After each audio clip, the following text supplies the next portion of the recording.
এটা যদি plus charge হতো তাহলে আগের ছবিটার মতো হতো, এটা এরকম কি এরকম ঘুরতো, কেন ফোর্সটা এদিকে হচ্ছে।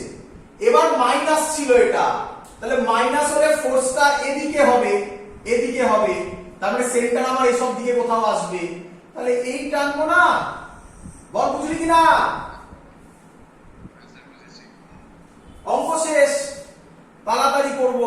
এটা একটা লাইন টেনে দিই, এখানে সেন্টার, স্যার বলেছে এরকম জয়েন করে দাও, এরকম জয়েন করে দাও। এটা 45 হলে এটা যদি 45 হয় এটাও 45। আচ্ছা, আর করবো না ডাইরেক্ট করবো? এটা কত?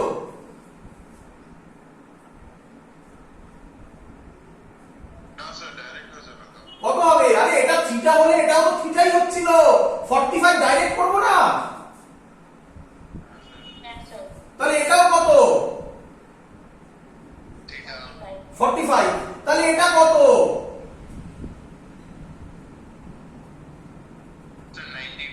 90 ডিগ্রি। অঙ্ক সলভ। 2 পাই এর জন্য এটা, 1 এর জন্য হচ্ছে 2 pi m by Q B into 1 by 2 pi. 90 মানে কত রে পাইতে? হ্যাঁ রে, অনেক টাইম লাগে, প্রথমে শিখতে একটু টাইম লাগে, তারপরে কি মুখে মুখে প্রায় হয়ে যায় না। 2 পাই কাটবে, m pi by 2 q b. বল সবার কাছে ক্লিয়ার কিনা? লিখে রাখ। Next topic. এবার যেটা বলবো সেটা একটু আলাদা এর থেকে। লেখ angle of emergence and time spent in magnetic field. মুছে দিয়ে এটা চলো। এবারে এটা টাইম স্পেন্ড করলাম, এবার যেটা হচ্ছে সেটা হচ্ছে অ্যাঙ্গেল অফ এমার্জেন্স। লেখ angle of emergence and time spent। Time spend তো তোরা শিখে গেছিস কিভাবে করতে হবে, ওই অ্যাঙ্গেল বার করে ওইভাবে। টাইম স্পেন্ড জানা, অ্যাঙ্গেল অফ এমার্জেন্স টা আমরা জানতে পারি। and time spent in magnetic field। ভালো করে বুঝে নিবি। বোঝা গেছে? টপিক বোঝা গেছে? যতগুলো হয়, 3খানা ভ্যারিয়েশন হয়, সবকটা করে দেখাবো। চলো করি। সহজ জিনিস, এটাও সহজ জিনিস। একবার শুধু একবার একটু মাথা লাগিয়ে একবার বুঝতে হবে, তারপরে একদম জলের মতো পরপর হতে থাকবে সব। চলো, বলছে এটা ম্যাগনেটিক ফিল্ড দেওয়া আছে, ভালো করে বুঝবে, কনসেপচুয়াল। এই ম্যাগনেটিক ফিল্ডের লেন্থটা বলে দিয়েছে ডি। এখান থেকে একটা প্লাস কিউ চার্জ এইভাবে ঢুকলো, এটার ভেলোসিটি ভি। তার মানে সহজ ল্যাঙ্গুয়েজ, এখানে অ্যাঙ্গেলের কোনো গল্প নেই। অ্যাঙ্গেলের গল্প হলে আগের যে কনসেপ্ট শেখালাম তাই দিয়ে অঙ্ক সলভ করতে হবে। অ্যাঙ্গেল যদি না থাকে তাহলে এইভাবে অঙ্ক সলভ করতে হবে। ক্লিয়ার এত অবধি? আচ্ছা, বলো আমাকে তোমরা, সহজ, এটা তো আরো সহজ বলেছো তোমাদের কাছে। ম্যাগনেটিক ফিল্ড ভেতরে, ভেলোসিটি এদিকে, ফোর্স কোন দিকে? তাহলে ভালো করে শোনো, তাহলে ও কি পাথ করবে? সার্কুলার পাথ করবে। ছবি আঁকবে না, আমাকে আগে বোঝাতে দাও, তারপরে তোমরা করো। ও সার্কুলার পাথ যে করবে, এরকম গিয়ে তার এরকম করলো সার্কুলার পাথ। এটা সার্কেল হয়নি, ভেবে নে, তাই তো নাকি? আচ্ছা, এরকমও তো হতে পারে, ও যে গেল, গিয়ে সার্কুলার পাথ করার আগে এখান থেকে বেরিয়ে গেল, হ্যাপি নয়? বুঝলি না হয়তো, অনেকে হয়তো বুঝিসনি। ঠিক আছে, যারা বুঝিসনি তারা দেখ। যারা বুঝিসনি তারা দেখ। আমি জানি অনেকের ডাউট হয়েছে। আচ্ছা, এটা সবার ক্লিয়ার? যেটা এরকম গিয়ে একটা সার্কুলার পাথ করলো, এটা ক্লিয়ার সবার? আচ্ছা আচ্ছা, ম্যাগনেটিক ফিল্ড এরকম ছিল।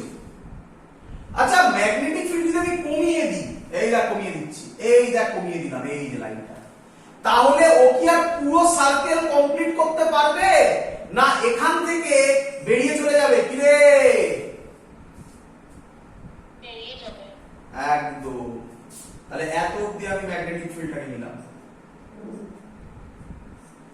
হতে পারে, তাহলে আমি কি বলতে পারি ও সার্কুলার পাথ কমপ্লিট করবে কি করবে না ডিপেন্ড করবে এই ডি এর ভ্যালুর উপর, হ্যাঁ কি নয়?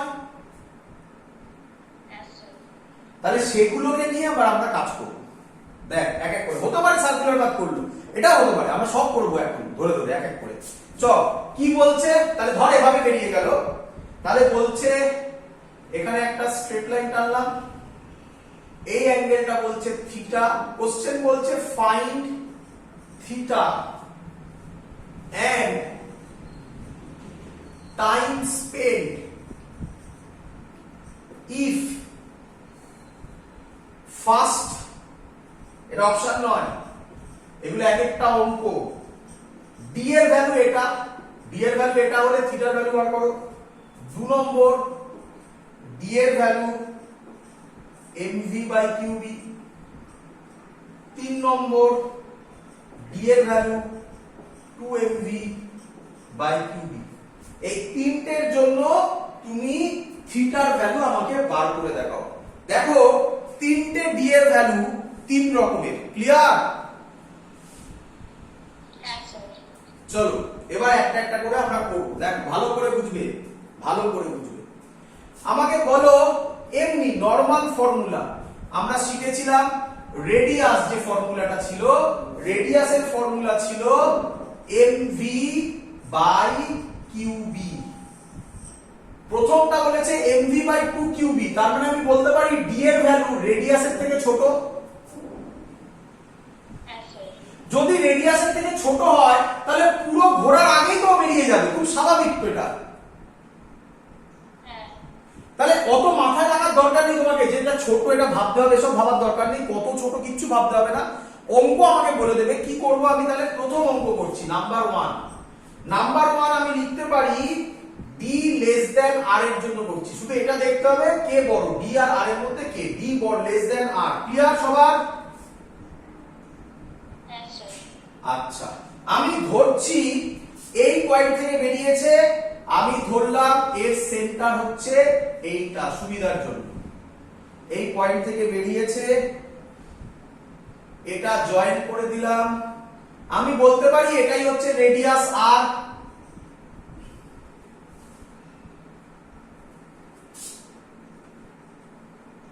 কি রে,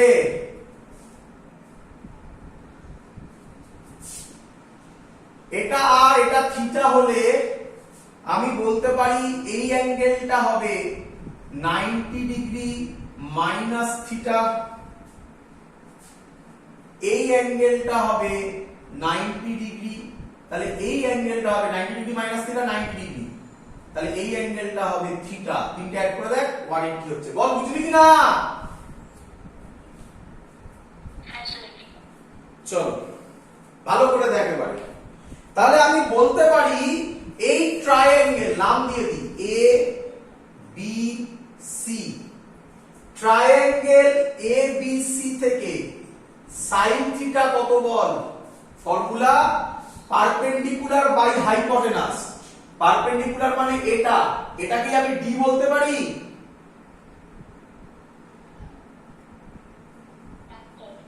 আচ্ছা, তাহলে বলতে পারি ডি বাই হাইপোটেনাস মানে আর। ডি এর ভ্যালু কত ছিল? mv by 2qb।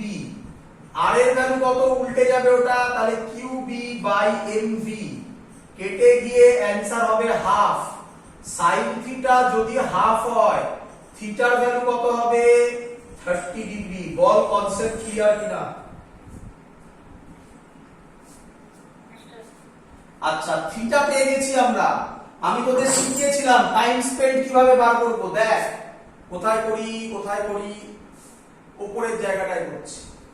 Time spend কিভাবে বার করে, যদি পুরো অ্যাঙ্গেল ঘোরে 2 পাই, তাহলে ফর্মুলা হয় কত ছিল, 2 pi m by cube B.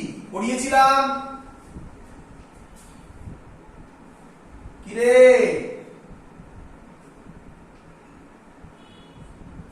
2 pi ঘুরলে 2 pi m by cube B. Clear?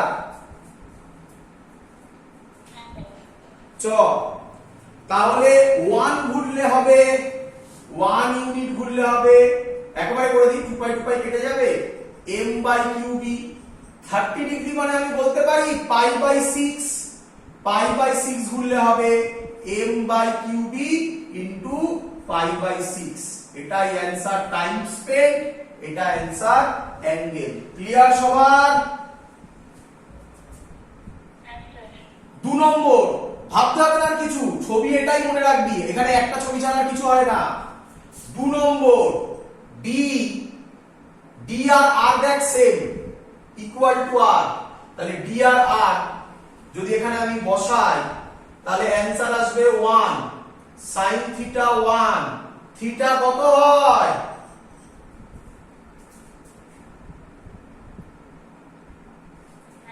বুঝতে পারছিস? থিটা 90 পেয়ে গেছিস, এই একই ভাবে করবি, এটা 90 এর জায়গায় বসাবি পাই বাই 2, এটা হয়ে যাবে পাই বাই 2। অ্যানসার বেরিয়ে গেল 2 নম্বরের। ক্লিয়ার? এবার এটা আলাদা হবে। এবার দেখ d এর ভ্যালু হচ্ছে 2mv বাই qb, এটা হচ্ছে mv বাই qb, তার মানে আমি এবার বলতে পারি d গ্রেটার দ্যান r, হ্যাঁ কি নয়? এত অবধি সেম হবে, এত অবধি সেম হবে। এবার দেখ d এর জায়গায় বসাবো কোথায়, 2mv by qb, R r এর জায়গায় বসাবো উল্টে দিলাম qb বাই mv। mv কেটে গেল, qb কেটে গেল, অ্যানসার হচ্ছে sin থিটা 2। আরে এটা কোনোদিনও পসিবল? sin থিটার ম্যাক্সিমাম ভ্যালু কত হয়? 1 হয়, sin থিটা 2 বেরিয়েছে, এটা পসিবল?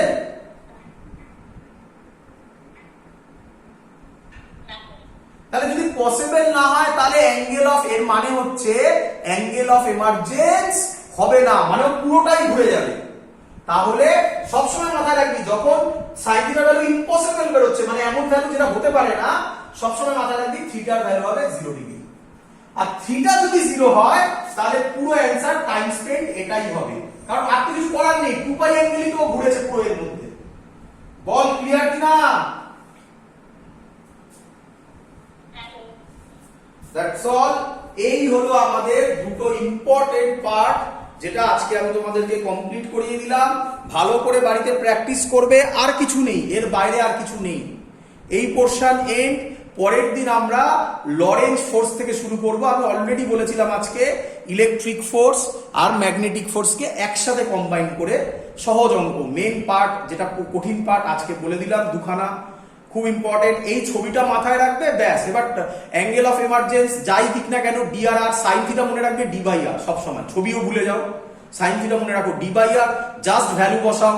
ভ্যালু যদি তোমার ডিফাইন্ড হয়, মানে ডিফাইন মানে 30 এলো 90 এলো যা এলো তুমি আরামসে করতে পারবে।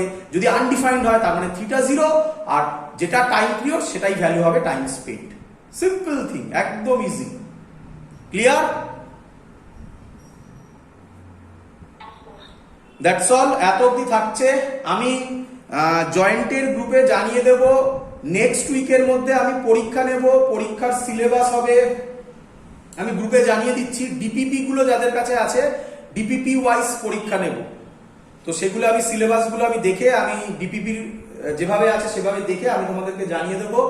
সেগুলো দেখে তোমরা রেডি করবে। অনলাইন এমসিকিউ যারা নিট দেবে তাদের নিটের কোশ্চেন পেপার যাবে, আমি গ্রুপে দুটোই পোস্ট করব। নিটেরও কোশ্চেন পেপার থাকবে, জেইরও কোশ্চেন পেপার থাকবে। যে যেটার জন্য প্রিপেয়ার করছো সেই পরীক্ষাটা দেবে, জানিয়ে দেবো। এবার পরীক্ষা শুরু হবে, ঠিক আছে? সিলেবাস গ্রুপে জানিয়ে দেবো, ডিপিপি ওয়াইজ পরীক্ষা নেব। That's all. এত অবধি থাকলো।